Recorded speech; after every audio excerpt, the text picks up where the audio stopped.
What's up, y'all? It's your girl Sakina, and I'm back with another review. This is my review for the Real Housewives of Potomac. This is season 8, episode 17. When is the finale? Huh? Like, seriously, I'm asking a real question.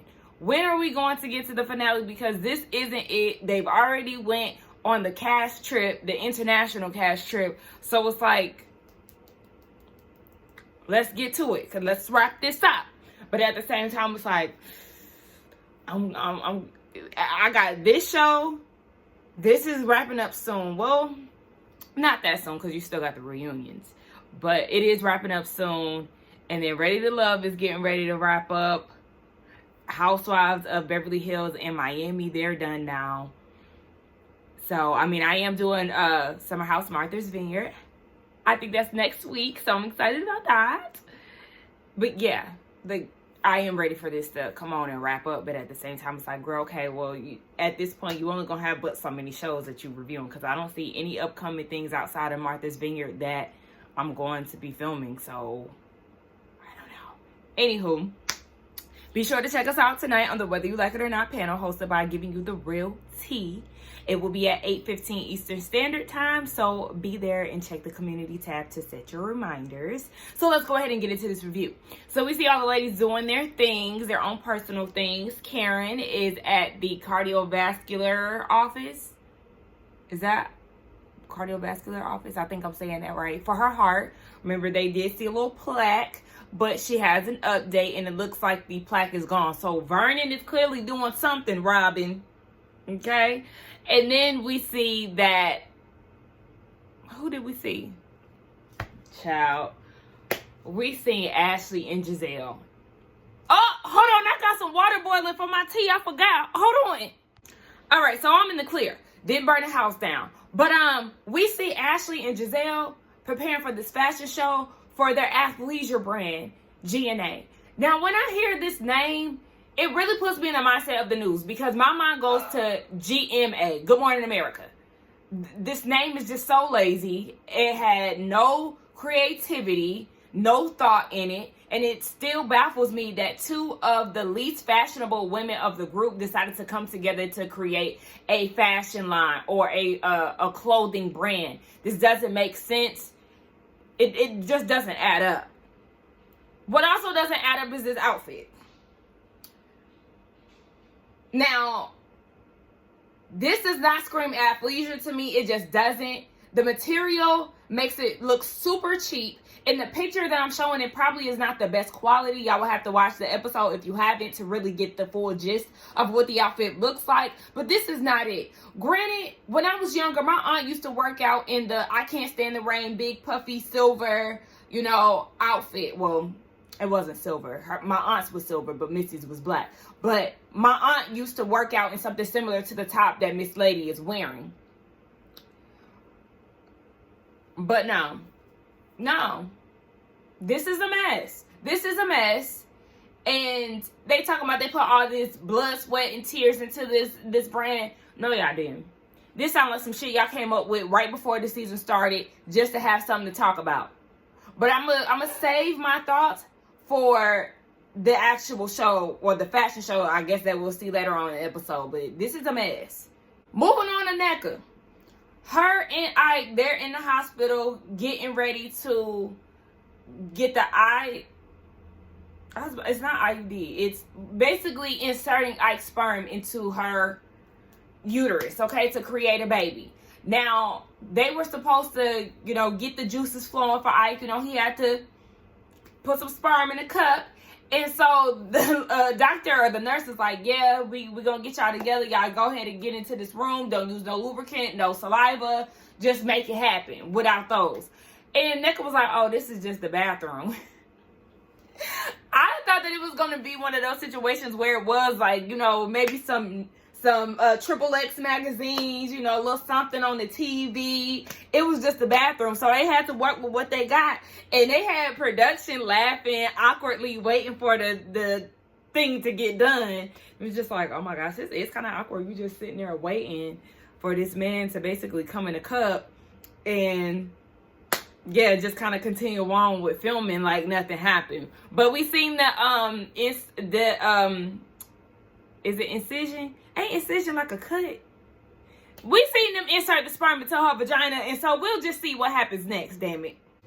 Mia and Gordon, they went to therapy, and the therapist wanted to know, has the word divorce come up recently? Mia and Gordon, they go to therapy, and the therapist wanted to know if the D word has come up, anytime soon, because it was brought up before. Gordon's sitting there acting like he don't know what the D word means. Divorce. Stop playing with us. So Mia said that she outweighed her options when it came down to divorce because Gordon just was very difficult and very hostile. And she was like, look, I grew up in a hostile environment, and as an adult, she just isn't having it. So she also said in her confessional that when she went to go get a divorce attorney the first time, Gordon zeroed out her account, took all her money out of her account, and said that she can't leave. And she was like, nobody should have to deal with anything like that because it's definitely abusive.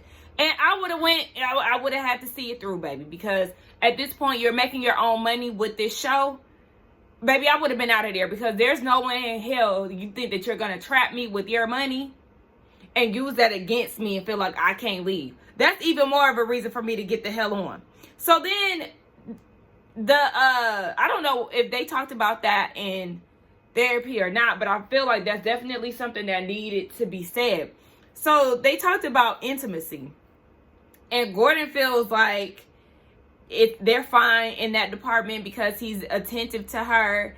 And Mia was like, well, actually he lacks romance, and that was something that they talked about in premarital counseling, but she was like, she just learned to live without it. And he feels like everybody has a different view on romance. Is true, but he was like, there's also things that I need from you that I'm not getting. And it's just like, Mia ain't gonna give it to you at the end of the day. He said that she be on her phone all the time, and she kind of stiff on him when he tries to go and touch her because the money is dried up, and just like I said, she's dried up too when it comes down to you. And she said that she wants the man that she married back. Girl, he ain't got no money at this point, so you ain't gonna have that man that you married. The money is gone. And so I feel like she genuinely checked out once the money left, because the therapist was like, y'all take each other's hands and y'all look at each other and y'all say what y'all need from each other. Was it that? Yeah. And Gordon was like, I feel like we have the happiest marriage or the best marriage on earth. And as he's saying all of this, Mia's like, okay. She is not interested. She has checked out, and she is thinking about her exit plan. Candace has Dr. Ken over because she's in need of a therapy session. My sis looked very disheveled. You could tell that she had a lot on her mind. It looked like she was crying before he got there.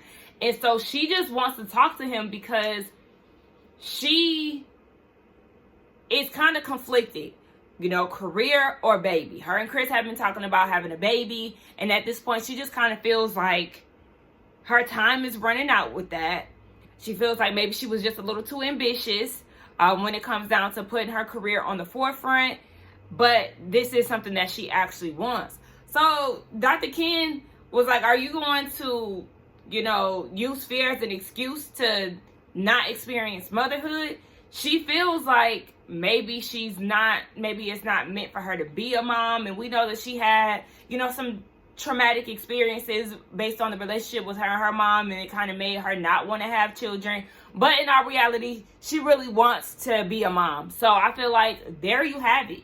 You really didn't need, therapy is necessary. You need to talk it out with somebody, but in your heart to hearts what you want.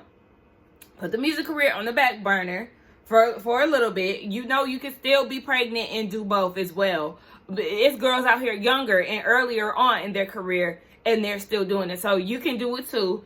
Girl, make the music and make a baby. You can have both, girl. Don't sell yourself short now, Candace. Get to making that baby, and let's get the process going. This thing right here really threw me off because we got Mia, and then the next to show up was Wendy and Candace. And I was like, they about to have an outing? What's going on? And then Ashley show up, and then Karen show up, And then the green-eyed bandits. And I'm like, what's really going on? Because we didn't get any type of previous conversation to indicate that they all were going to come together. So what's happening? Because this group, they don't like each other. So I literally was like, what's going on? They about to really just sit here and kick it? So we find out that the ladies are actually all there because Mia was presented by a local magazine to be included in some type of influential spread. And she was like, okay, well, she wanted to bring the girls in. Now, I noticed, I was like, where NECA at? NECA wasn't invited. And Mia kept it real, okay? Because I said the same thing. I was like, she new to the group and they don't know her ass. And that's exactly what happened. She was like, look, they know us as the Real Housewives of Potomac. She just got here. They don't know her yet. But I did kind of feel a little bad when Mia sat down and had the conversation with her. At least she sat down and told her instead of having her looking stupid and not knowing at all. But, you know, it is what it is. But I was like, since when has Mia been a trailblazer and influential in the community? I mean, I'm not from the DMV, so I don't really know her work like that. But, okay, girl. Whatever. I just know they doing this in the name of Housewives of Potomac. And that is the root of all of this. So apparently it's supposed to be some type of calendar spread. Because they're supposed to be mimicking iconic women. Or African-American women. And I didn't hear that in the description. But apparently, yeah, this is what's going on. Because you got Candace as Diana Ross. Mia as Pam Grier. Wendy as Shirley Ralph. Giselle as Beyonce. Robin as MC. The iconic Mariah Carey. Even the outfit that they had her in, I said, what the fuck? I mean, it's very fitting. But the man talking about, because you live your life out loud. Does she? Does she? Because she's one of the most bland people I've ever seen on TV. But she live her life out loud. Robin is boring, lacklustery. It has nothing to give but the same old storyline for 8 years. Please. But whatever make her feel good, child. Then you got Ashley as Dorothy Dandridge. Listen, I struggle with her last name. Don't come for me. And who else? Karen as Lena Horne. I guess. Why y'all couldn't just do a regular photo shoot? Why did it have to be dressed up as somebody specific? No. We got Robin and Juan scoping out the building that they're purchasing for the beauty spa that she's franchising. So, you know, they're mapping everything out, saying where they want things to go. And so Juan is like, have you thought about the budget? And the lady, I don't know if she was like the building owner or whatever. But she was like, because I wasn't looking at her title. I was working at the same time. But she was like, they basically want $70K for it. That's insurance included. And Robin was like, that's a good question, Juan. But why wasn't you thinking that for yourself? Like, yes, it's important to know the budget, girl. You should have been asking them questions very early on. Not Juan, the one bringing it up. But we know Robin is not the best when it comes down to business. Or money making. But she doing whatever it takes, though. I'll give her that. She really is out here grinding and hustling and trying to keep the money flowing within her family, because we know that Juan ain't got no job. So, she says she really wants to expand her portfolio. She wants stability, you know, something that she can call her own and not rely on an employee or employer, excuse me, because we know that Juan got fired because he was, you know, relying on an employer. She's essentially relying on an employer when it comes down to this Bravo check. So yeah, you want to have something of your own and, you know, go from there.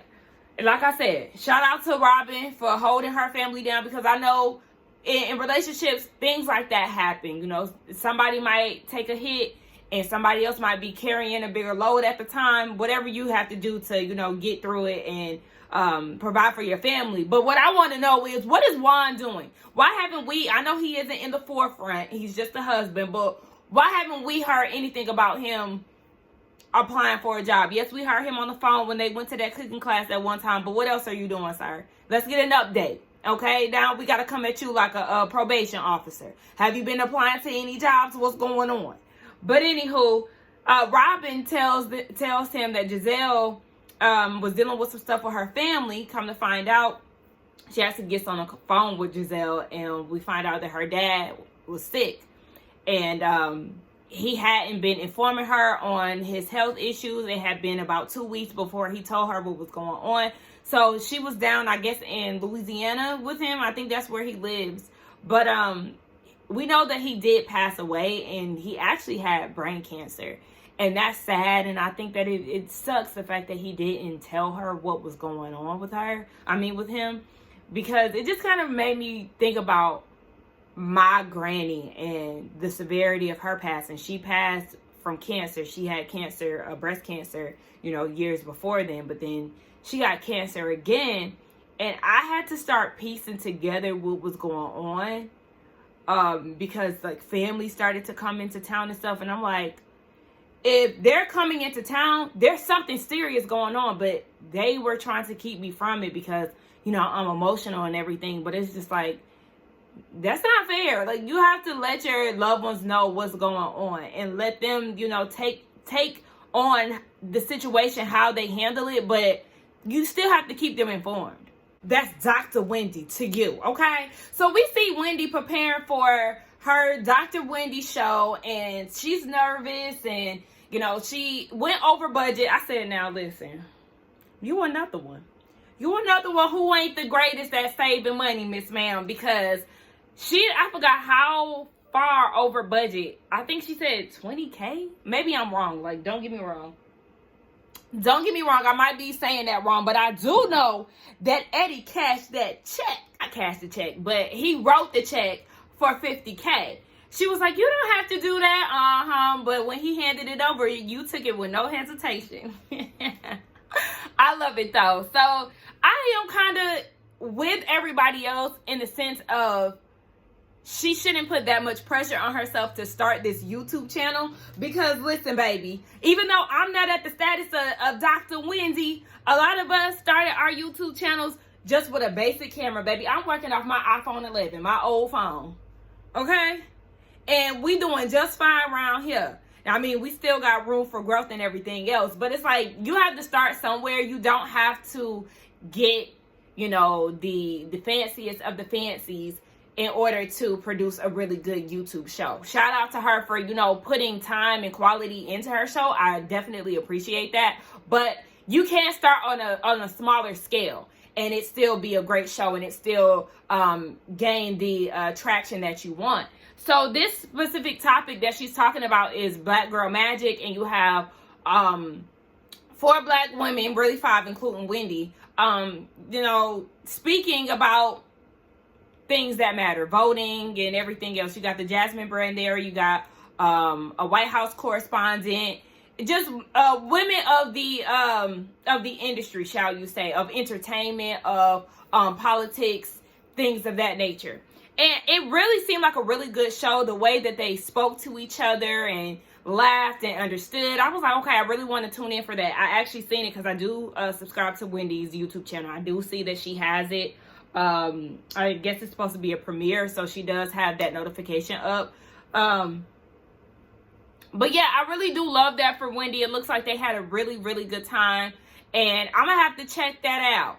So you have 5 women, including Wendy, from the political world, from the entertainment world, because the Jasmine brand was there. We know that she's a blogger, a White House correspondent. You have influential Black women coming together to talk about topics that actually matter. I really enjoyed the engagement that they had with each other, the laughter, the relatability. I loved all of that. So shout out to Dr. Wendy. Again, I love the growth of her channel because I do subscribe to it, and it looks like the views are definitely up there.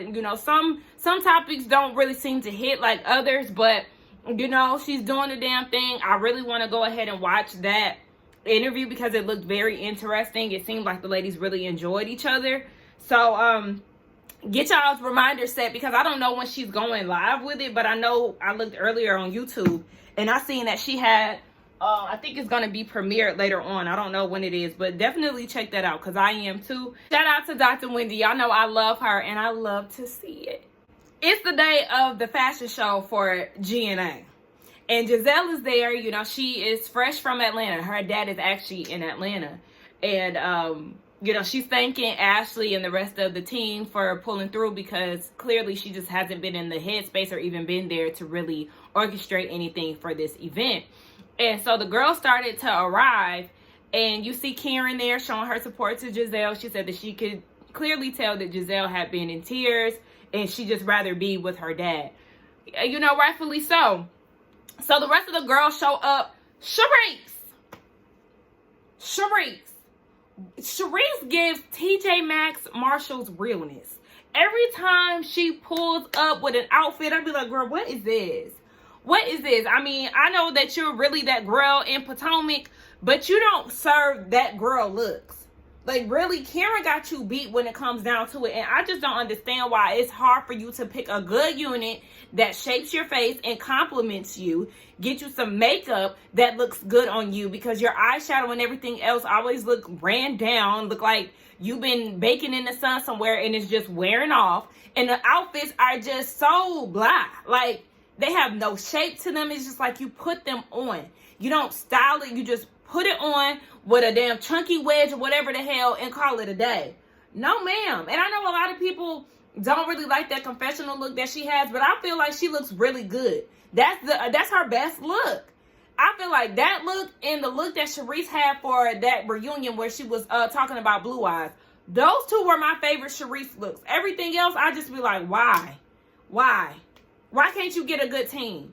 I know there are some girls and some guys who can really throw down on the styling, makeup, and hair in the DMV area. Why can't you seem to locate them? Confusion. Candace looked good. Wendy looked good.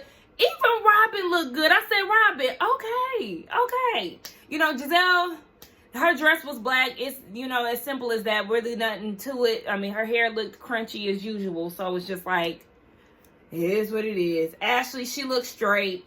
And NECA came in. She looked good too.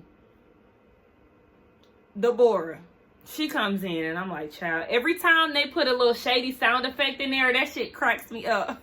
She hit the scene and it was like, like a damn horror film. So she coming in and she hugs, oh, Jacqueline was there too. So she hugs Jacqueline, and NECA, clearly NECA knows her. But Wendy is talking to somebody, and she comes up, Deborah comes up and hugs said lady that Wendy is talking to. And then she leans in for a hug from Wendy. Wendy, I need you to hit her with one of these. Girl, don't come too close to me. Hey, keep it real cute and light. Y'all, this fashion show was a mess. Just plain a mess. Giselle and Ashley missed the mark, as we already knew that they were, because neither one of them has any sense of fashion or style. What? It was the material. It was the style. It was even the walks of the models. There was one girl who was walking like she was a damn majorette. Her chest was all out and her back was all far. I want black girls to release that walk. If you're not at Battle of the Bands, if you're not a majorette, if you're not a dancing doll, I need you to start walking like that. Because what's happening? What is this? This is not giving runway. And neither was the clothing. Because a lot of the girls was like, yeah, this is leaning more on the athlete, on the leisure side, not athlete. Because where are you going to the gym in this? In any of these outfits, I seen nothing that I would sport to the gym. It looked cheaply made. It looked worse than Shein, if you ask me. I'm like, Sheree gave a better show than this shit. But the thing about Sheree, she actually know how to put some clothes on. I'm not saying she's a fashionista, but she knows how to show up when she does show up. These two girls, I don't know what the hell. Like I said, this was clearly something that they scrambled up for storyline purposes, because neither one of them had any business starting a clothing line. This shit looked crazy. That little mock neck outfit, loose as a goose. What is this? It just looks so cheap, and this is the fabric that y'all landed on. The logo is tacky. It's just not it. And Kiana tried to, talk about, it looks like Alexander Wayne. Where? Don't piss the people off down at the Wang corporations, because this is not that. I was with Candace. Baby, I'm hot looking at this shit. What is this? It was an immediate no. They had no business doing this shit. And this looked a fool. This looked a fool as I imagined it to be. But before the fashion show started, Robin wanted to know what was going on with the calendar shoot that they did. So we got to see some flashbacks of that. I wish that we could have seen the process. Like, why did we get a flashback of the ladies at the photo shoot? The camera should have been there, and it should have been an entire scene. Okay, we could have got a little America's Next Top Model moment from that. That would have been enjoyable. I'd rather see that than this shit here. Production just always seems to drop the ball. I just don't get it. So after the fashion show, the ladies are gathered around. Robin isn't there, but Mia is there. Mia looked good. Okay? Mia looked real good. But she was talking about how Giselle is going through a lot with her dad, and Candace is like, I'm sorry to hear that. Mia wants Candace to go and tell Giselle that. Candace does not owe Giselle, girl, what? Candace does not owe Giselle anything. She really doesn't. Just like she said, I can feel bad for her from a distance. She does not need to be up Giselle's ass because she's going through something. And even Wendy said, when we was in Texas and my mom was going through what she was going through, y'all was talking shit about my mom. Y'all was talking it. Giselle was talking it too. I ain't doing all of that. I don't have her ass to kiss, and she don't want to talk nothing about it anymore. Rightfully so. And I already know, y'all, it's going to be some people in the comments or even on Twitter talking about, Wendy, your mama went into surgery because she got an elective surgery and blah, blah, blah, blah. It wasn't even that deep. The surgery wasn't even that serious. I already know. But regardless of the severity, Giselle still would not have extended her well wishes or anything like that to Wendy because she don't even like her. Now, we know Wendy and Candace, they do have a tendency to be softer to people who don't really extend the same grace to them. But I'm glad that they are standing on business today when it comes down to it. Now, I wish that Wendy would have, again, hit Deborah with one of these, but she welcomed the hug, and I'm just like, Even though she said it was that fake shit. Yeah, and you allowed that fake shit, girl. You should not have let that woman hug you. The fuck? So all the girls are toasting to the night, and Giselle is leaving because, she has a lot on her mind. So we see the girls turning up, having a good time, dancing and everything else, and then we hear somebody say, Are we wrapped? Just saying that was just a mouthful for me. So then we see a black screen, and it was saying that the cameras went down at 9:56 p.m., but mics were still on. And then you have the Sesame Street character going up to Candace, talking about, is there anything you have to say to me? Girl, this is your second attempt of trying to make a moment with Candace and her not trying to have it with you. Again, just thirsty as fuck. I don't care if the cameras are down or not. She was searching for a moment from Candace. So Candace is like, absolutely not. I have nothing to say to you. And Deborah was like, but you called me Sesame Street and did? And she was like, but you ain't say none of that in front of me. Girl, so what? Stay in your place. And Kiana was like, now is not the time. Like, now is not the time. Is this your friend? You can hear Kiana saying this. And Deborah, again, is saying, but you didn't say any of this in front of me. So Candace is like, girl, the help is trying to talk to me. Like, please, somebody get this away from me. I mean, she didn't say, but just basically paying her dust. Like, the help is talking to me, girl. Why are you here? So then you hear stop, stop, stop, and a whole bunch of shuffling going on. And that was it. So it sounds like to me that Deborah was the one who might have got handsy or something like that. But I don't know. I hope that they got some type of footage because I want to see what the hell happened, damn it. Because I have been dodging that fight since before the season even started because I just didn't want any spoilers. So anytime I would see like the headline of them getting into it, I would just keep scrolling because like I said, I miss the days of us going into the season and not knowing what's happening instead of watching everything play out in social media and be underwhelmed watching the entire season because we already know what happened. Anyway, They left us on a cliffhanger to be continued, so I guess we'll see what happens next week. Let's get down in the comments and talk, y'all. Again, be sure to check us out on the Whether You Like It or Not panel, hosted by Giving You the Real Tea tonight at 8:15 Standard Time. Don't forget to like, comment, and subscribe to my channel, and I will see y'all in the next one. Bye.